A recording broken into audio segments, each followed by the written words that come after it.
நம்முடைய மீறுதல்களின் நிமித்தம் அவர் காயப்பட்டார். நம்முடைய அக்கிரமங்களின் நிமித்தம் அவர் நொறுக்கப்பட்டார். அவருடைய தழும்புகளால் குணமாகிறோம்.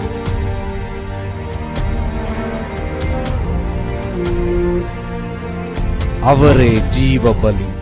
ஆண்டவராகிய இயேசு கிறிஸ்துவின் பேரில் நான் அனைவரையும் வாழ்த்தி இந்த அருமையான வாய்ப்புக்கு கடவுளுக்கு நன்றி சொல்லி சிலுவை தியானத்தினுடைய 7வது சிலுவை மொழியை உங்களோடு பகிர்ந்து கொள்கிறேன். ஜெபிப்போம்.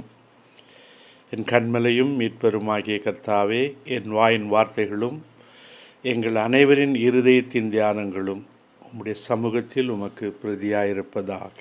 ஆமேன். கிறிஸ்துவுக்குள் பிரியமானவர்களே, IMTV வழியாக இந்த ஆண்டிலும் உங்களை சந்தித்து சிலுவை மொழியை பகிர்ந்து கொள்கிறதில் நான் கர்த்தருக்குள் மகிழ்ந்து நன்றி சொல்லுகிறேன். 7வது வார்த்தை, இயேசு, பிதாவே, உம்முடைய கைகளில் என் ஆவியை ஒப்புவிக்கிறேன் என்று மகா சத்தமாய் கூப்பிட்டு சொன்னார். இப்படி சொல்லி ஜீவனை விட்டார்.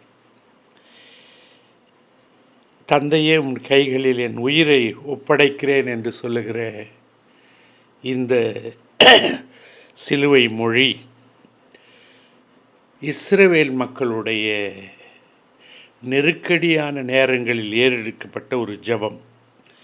இதை சங்கீதம் 31:5 தாவீது இப்படியாக இதை சொல்லுகிறார்.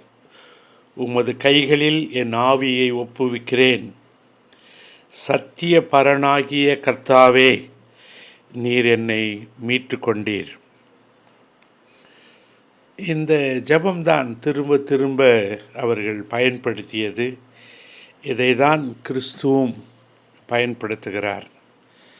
பிதாவே, இவர்களை மன்னியும் என்று சிலுவை மொழியின் முதல் மொழியில் தொடங்கிய ஆண்டவர், பிதாவே, உம்முடைய கைகளில் என் ஆவியை ஒப்பு கொடுக்கிறேன் என்று சிலுவை மொழியை நிறைவு செய்கிற இந்த நிகழ்வு 2 ஜெபங்களாகவும் பிதாவை அழைத்து அவரிடத்திலே மன்றாடுகிற ஒரு மன்றாட்டாகவும் இது இருக்கிறது. குறிப்பாக இஸ்ரவேல் மக்கள் இந்த ஜெபத்தை எப்பொழுதெல்லாம் அவர்கள் பாபிலோனிய சிறையிருப்பிலும் மேதியர், பாரசீகர், கிரேக்கர், ரோமர் இவர்களுடைய துன்பங்களை, அவர்களுடைய அடக்குமுறைகளை சந்தித்த பொழுது, வழக்கு விசாரணைக்கு எப்பொழுதெல்லாம் இழுத்து செல்லப்பட்டார்களோ அப்பொழுதும், எப்பொழுதெல்லாம் கொல்லப்படுகிறதற்கு அவர்களை நிறுத்தினார்களோ அப்பொழுதெல்லாம் இவர்கள் உமது கைகளில் என் ஆவியை ஒப்புவிக்கிறேன் என்று அவர்கள் ஜெபித்த ஒரு ஜெபமாக இது இருக்கிறது. என் வாழ்வு உம் கையில் இருக்கிறது என்பது இதனுடைய பொருள் என்கிறார்கள். யூத தாய்மார்கள் தங்கள் பிள்ளைகளுக்கு இரவில் படுக்க செல்லும் முன்னே இந்த ஜெபத்தை அவர்கள் சொல்ல வேண்டும் என்று கற்றுக் கொடுக்கிற வழக்கம் இருந்தது. அன்னை மரியாளும் இயேசுவுக்கு குழந்தையாக இருந்த பொழுது இதை கற்றுக் கொடுத்திருக்க வேண்டும். இவர் அந்த மரபில், அந்த நம்பிக்கையில், அந்த வழிமுறையிலே இதை அவர் பின்பற்றி இருக்க வேண்டும் என்றும் சொல்லப்படுகிறது. அப்போஸ்தலர் 7:59 ஸ்தேவான் கூட இப்படிப்பட்ட ஒரு ஜெபத்தை செய்கிறார். இயேசுவே, அவர் பிதாவே உம்முடைய கைகளில் என்று சொல்லுகிறார். ஆனால் ஸ்தேவான் முதல் இரத்த சாட்சி, இயேசுவே என் ஆவியை ஏற்றுக்கொள்ளும் என்று ஸ்தேவான் ஜெபிக்கும் பொழுது அவனை கல்லெறிந்து கொன்றார்கள். ஆண்டவரே, அவன் சொல்கிறான் அடுத்த ஜெபம், ஸ்தேவான், ஆண்டவரே, இவர்கள் மேல் இந்த பாவத்தை சுமத்தாதிரும் என்று மிகுந்த சத்தமிட்டு சொன்னான். இதை இவர்கள் எங்கே கற்றுக்கொண்டிருப்பார்கள்? சிலுவையிலே இயேசு மன்னித்ததை தான் ஸ்தேவான் தன் மரணத்தின் பொழுது இந்த பாவம் இவர்கள் மேல் சுமராதிருப்பதாக என்று ஜெபிக்கிறான். எனவே மனிதருக்குள் இந்த ஆவி, இந்த உயிர் மூச்சு ஒரு முக்கியமான ஒரு உணர்வாக ஒரு உண்மையாக இருக்கிறது. ஆவி தான்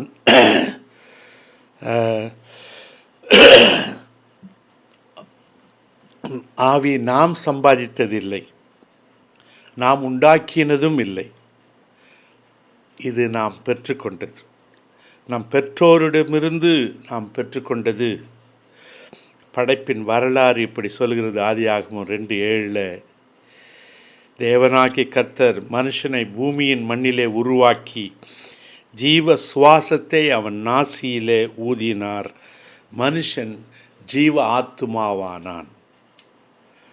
எனவே மனிதர்களாகிய நமக்குள் உள்ள ஆவி, ஆத்துமா, சரீரம்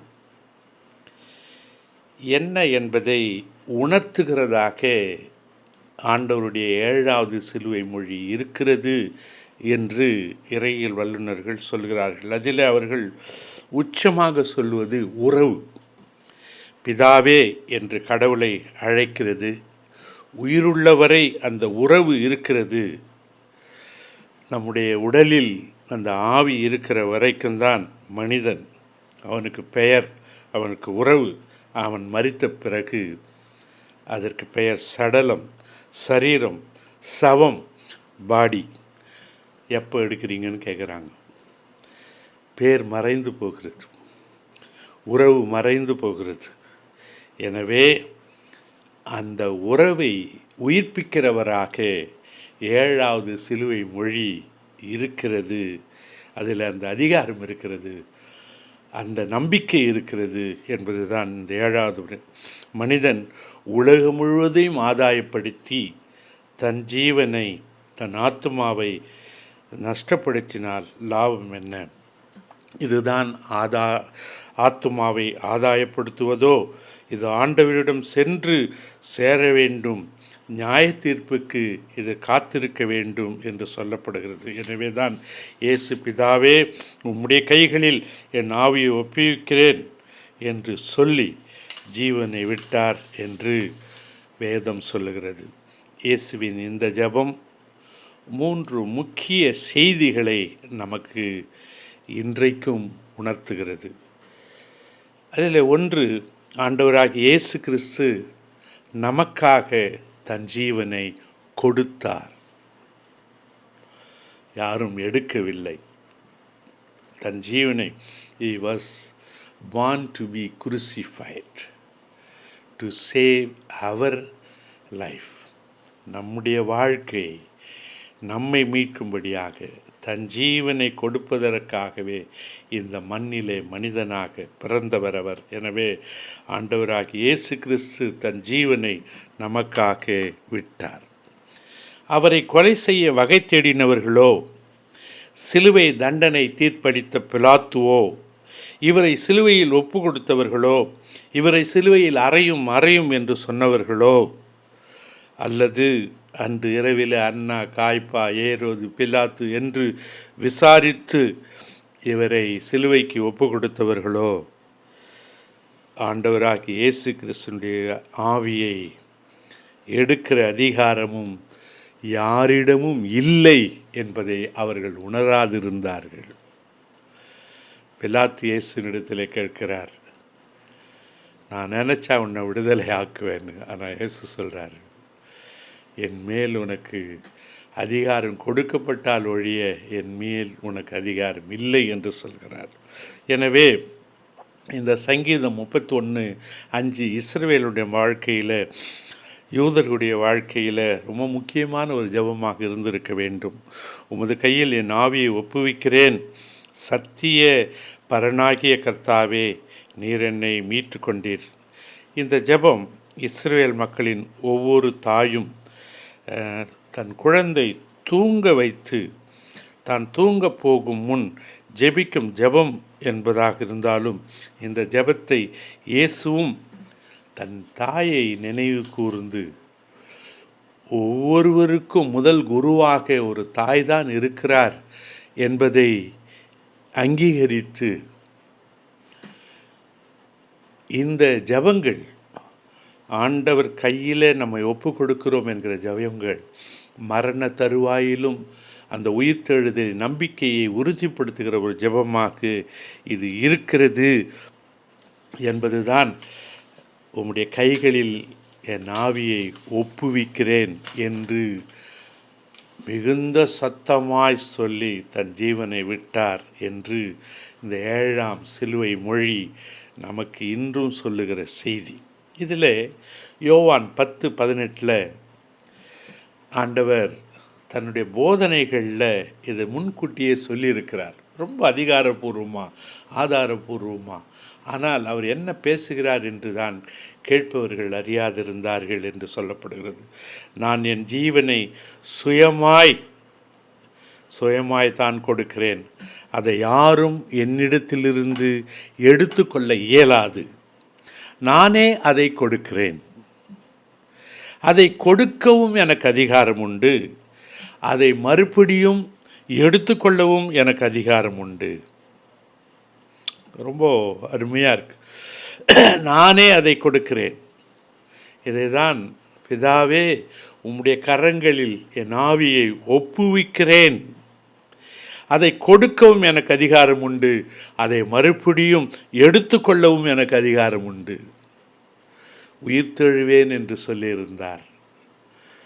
அவர் உயிர்த்தெழுந்தார். எழுந்தாரா, எழுப்பப்பட்டாரா என்றெல்லாம் இருக்கிற இறையியல் பிரச்சனைக்கு தீர்வாக இந்த ஜெபமும் அவருடைய போதனையும் கூட இருக்கிறது. எழுந்தார் இறைவன் என்று அந்த நம்பிக்கையோடு, அந்த இறையியல் புரிதலோடு தான் அந்த உயிர்த்தெழுதல் பாடலும் பாடப்படுகிறது. எனவே மறுபடியும் அதை எடுத்துக்கொள்ளவும் எனக்கு அதிகாரம் உண்டு. அதை கொடுக்கவும் எனக்கு அதிகாரம் உண்டு. அதை மீண்டும் எடுத்துக்கொள்ளவும் எனக்கு அதிகாரம் உண்டு. ஆண்டவர் ஒரு உண்மையை சொல்கிறார். இந்த கட்டளையை என் பிதாவினிடத்தில் பெற்றுக்கொண்டேன் என்கிறார் இயேசு. கொடுக்கவும் எடுக்கவும் இந்த அதிகாரத்தை கட்டளையாக என் பிதாவினிடத்திலே நான் பெற்றுக்கொண்டேன் என்று சொல்லுகிறார். ஒரு நிகழ்ச்சி என் நினைவுக்கு வருகிறது. இது தொடர்பு ஆண்டோடைய அந்த சிலுவை மொழியில் இருக்கிற அந்த நம்பிக்கை, நமக்கு கொடுக்க வேண்டும் என்று இருக்கிற அந்த நம்பிக்கை, மரணத்தை ஜெயித்தவர் மரணத்தை ஜெயிக்க முடியும், மரணத்துக்கு பயப்படக்கூடாது என்று சொல்கிற நம்பிக்கைக்கு ஒரு சாது சுந்தர் சிங் ஒரு முறை தியானத்திற்காக இமயமலை அடிவாரத்திலே சென்றிருந்தார். அவர் தியானத்தில் இருக்கிற பொழுது அவர் கண்ட ஒரு காட்சியை அவர் ஒரு மிகுந்த சாட்சியாக அவர் எழுதி வைத்திருக்கிறார். அது என்னவென்றால், மலை அடிவாரத்தில் உள்ள காட்டில் ஒரு மரத்தில் தீப்பற்றி எரிந்ததை அவர் பார்த்தார். அங்கே அந்த மரத்தில் ஒரு பறவை கூடு கட்டி அதில் தன் 2 குஞ்சுகளை வைத்திருந்தது. தீ பற்றி கொண்டவுடன் அந்த தாய் பறவை இங்கும் அங்கும் ஒரு 2-3 நிமிடங்கள் அல்லல் பாய்ந்தது. இதற்கு இடையில் அந்த மரத்தின் கிளையை தீ நெருங்கியது.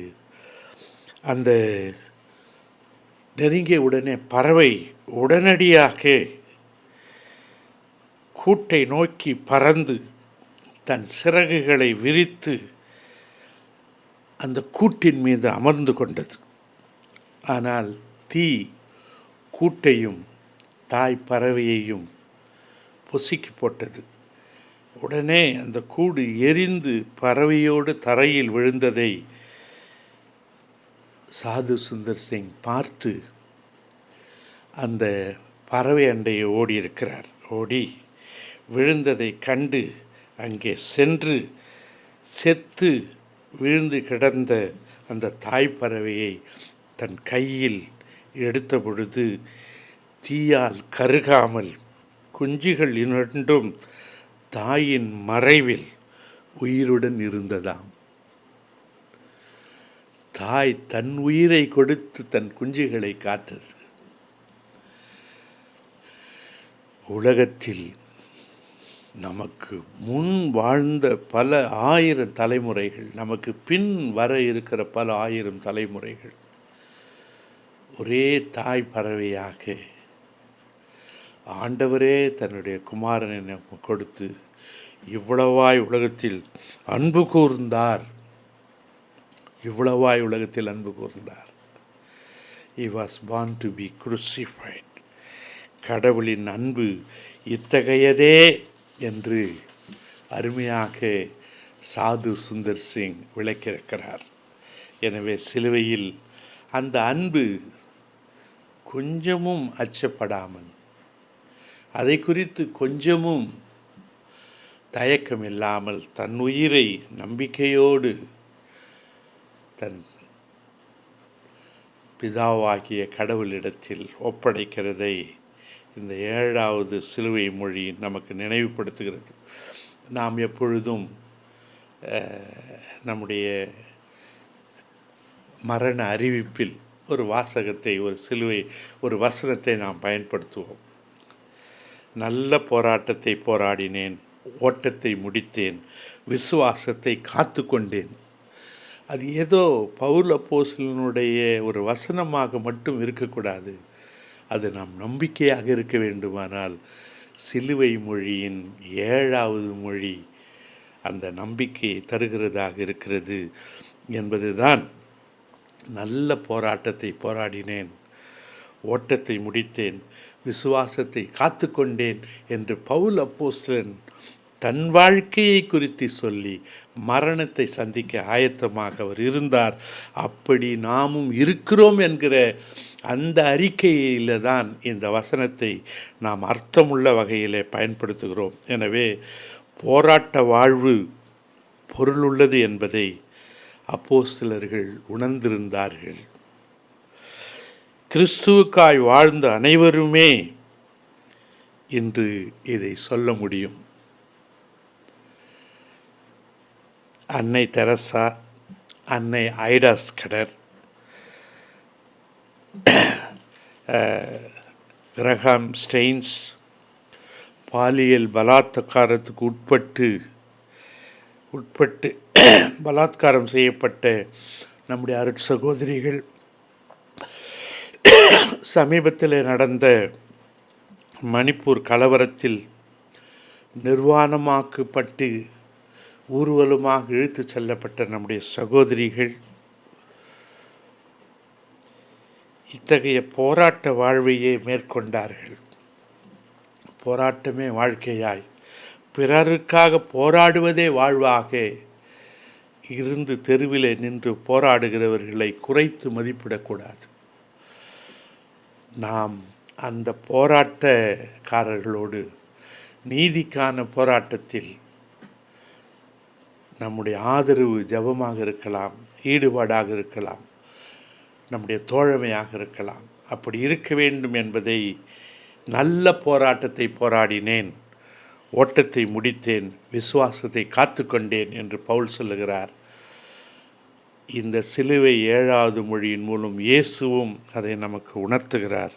எனவே பிதாவே, உம்முடைய கைகளில் என் ஆவியை ஒப்புவிக்கிறேன் என்று மரணத்துக்கு பயப்படாமல், உயிர்த்தெழுந்த ஆண்டவர் உடனிருக்கிறார் என்பதும், உயிர்த்தெழுதல் உண்டு என்றும், மரணம் ஜெயமாக விழுங்கப்பட்டது என்ற நம்பிக்கையோடும் நாமும் மரணத்தை சந்திக்க வேண்டும். அதற்காக துக்கப்படக்கூடாது, ஆயத்தப்படக்கூடாது. Christians alone can celebrate the death with resurrection hope என்று சொல்கிறார்கள். அந்த நம்பிக்கையை இந்த சிலுவை மொழி தருவதாக இருக்கிறது. எனவே வாழ்வின் அர்த்தமுள்ள நிறைவை இது குறிக்கிறது, முடிவல்ல, தொடக்கம். எனவே அத்தகைய நம்பிக்கையை நமக்கு அளிக்கிறவராக நம் ஆண்டவர் இருக்கிறார். கடவுளுக்கும் மனிதருக்கும் இடையிலிருந்த இடைவெளியை இயேசு சிலுவையில் பிதாவே என்று அழைக்கிற அழைப்பின் மூலம் அந்த புத்திர சுவீகார சிலாக்கியத்தை உறுதிப்படுத்தியிருக்கிறார். எதை அவருக்கு கடவுளை நாம் எப்படி அழைக்க வேண்டும் என்று சொல்லிக் கொடுத்தாரோ, நீங்கள் ஜெபம் செய்ய வேண்டிய விதமாவது என்று சொல்கிற பொழுது பரமண்டலங்கள் இருக்கிற எங்கள் பிதாவே என்று அழைக்க கற்றுக் கொடுத்தாரோ, அப்படியே அவருடைய சிலுவை மொழியில் முதல் மொழியிலும் இறுதி மொழியிலும் பிதாவே என்று அழைத்து, அப்பா பிதாவே என்று அழைக்கிற அந்த புத்திர சுவீகார சிலாக்கியத்தை இந்த 7ஆம் வார்த்தையிலே நமக்கு உறுதிப்படுத்தி உரிமையாக்கியிருக்கிறார். எனவே லூக்கா 11:2 நாம் பார்க்கிறதை மீண்டும் நினைவு கூறுகிறோம். எனவே இயேசு கடவுளை அழைத்த விதம் ஒரு சிறப்பான நெருக்கத்தை வெளிப்படுத்துகிறது. கடவுளுக்கும் மனிதனுக்கும் இருக்கிற இடைவெளியை அது குறைத்து, வானத்தை அண்ணாந்து பார்த்து கடவுளே என்கிற நிலையை குறைத்து, அவர் நம் மத்தியிலே இருக்கிறவராகவே இருக்கிறார் என்கிற உறவை, ஒரு தாய் தேற்றுவதைப் போல நான் உங்களை தேற்றுகிறேன் என்று சொல்லுகிற அந்த நெருக்கத்தை இந்த ஜெபம் நமக்கு நிறைவாக உறுதிப்படுத்துகிறது. எனவே இயேசுவை நம்பி கடவுளின் பிள்ளைகளாகும் சிறப்பை நாம் பெற்றிருக்கிறோம். பிதாவே, உம்முடைய கைகளில் என் ஆவியை ஒப்புவிக்கிறேன் என்று இயேசு சொன்னது சிலுவையிலே 7வது வார்த்தை, நிறைவான வார்த்தையை தவிர கிறிஸ்துவ நம்பிக்கையில் அது நிறைவானதல்ல, அது முடிவானதல்ல. அதுதான் நம்பிக்கையின் ஊற்று. அதற்கு எல்லை கிடையாது, அளவு கிடையாது. இவ்வளவாய் உலகத்தில் அன்பு கூர்ந்தார். நீங்கள் ஒருவரில் ஒருவர் அன்பு கூறுவர்களாக இருக்கிறதின் மூலமே எனக்கு சீடர்களாக இருக்க முடியும் என்பதை சிலுவையில் தன் வாழ்வையே ஈந்து, தன் வாழ்வையே நமக்கு பாடமாக்கி அவர் சொல்லி சென்றிருக்கிறார். அப்படி சென்றவர் நம்மோடு இருக்கிறார். எனவே அந்த வகையிலே இந்த ஜெபம், பிதாவே, உம்முடைய கைகளில் என் ஆவியை ஒப்புவிக்கிறேன். இந்த நாளில் கூட ஆண்டவரே, நாங்கள் உம்முடைய கரத்தில் இருக்கிறோம். எங்களை எடுத்து ஆற்றல் படுத்தும், பலப்படுத்தும். எங்களுடைய பலவீனங்களிலே, சுகவீனங்களிலே உம்முடைய பலமும் சுகமும் இருக்கட்டும். உம்முடைய கையின் கருவியாய், உம்முடைய நாமத்தை மகிமைப்படுத்துகிறவர்களாய், இந்த நம்பிக்கை ஊற்றில் எப்பவும் நிலைத்திருக்கிறவர்களாய் இருக்க இந்த சிலுவை தியானமும் 7வது சிலுவை மொழியும் நமக்கு நம்பிக்கையின் வாழ்க்கையே நம்பிக்கையாய் இருக்கிறதற்கு மிகப்பெரிய ஆதாரமாய் இருக்கிறதற்காக கடவுளை துதித்து, இந்த வாய்ப்புக்கு மீண்டும் ஒரு முறை நன்றி சொல்லி, இந்த பெரிய வெள்ளிக்கிழமை ஈஸ்டருடைய எதிர்பார்ப்போடு நிறைவு செய்கிற வெள்ளிக்கிழமை, இந்த மரணம் உயிர்த்தெழுதலோடு நம்பிக்கையோடு நாம் இந்த ஆராதனையிலிருந்து நம்முடைய வாழ்வை தொடர வழிவகுப்பதாக இருக்கிறது. கர்த்தர் தாமே உங்களை தொடர்ந்து பலப்படுத்தி, ஆற்றல்படுத்தி, ஆசீர்வதித்து, நிலைநிறுத்தி, நம்மையும் அவருடைய திருநாம மகிமைக்கு தொடர்ந்து பயன்படுத்துவாராக. ஜெபிப்போம். அன்பின் ஆண்டவரே, இந்த அருமையான லெந்து நாட்களுக்காக உம்முடைய பாடு, மரணம், உயிர்த்தெழுதலை தியானிக்கிறதற்கு ஆன்மீக வாழ்வின் வசந்த காலங்களாக, சுய வெறுப்பின் நாட்களாக, பிறரை நேசிக்கிறதற்கு எங்களை ஒப்பு கொடுக்கிற நாட்களாக இந்த சிலுவை தியானமும் இந்த நாட்களும் இருந்ததற்காக நன்றி. ஆசீர்வதியும், எங்களையும் குறை குற்றங்களை மன்னியும், உங்களுடைய பிள்ளைகளாக எடுத்து பயன்படுத்தும். கிறிஸ்துவின் மூலம் வேண்டிக் கொள்கிறோம் பிதாவே, ஆமேன்.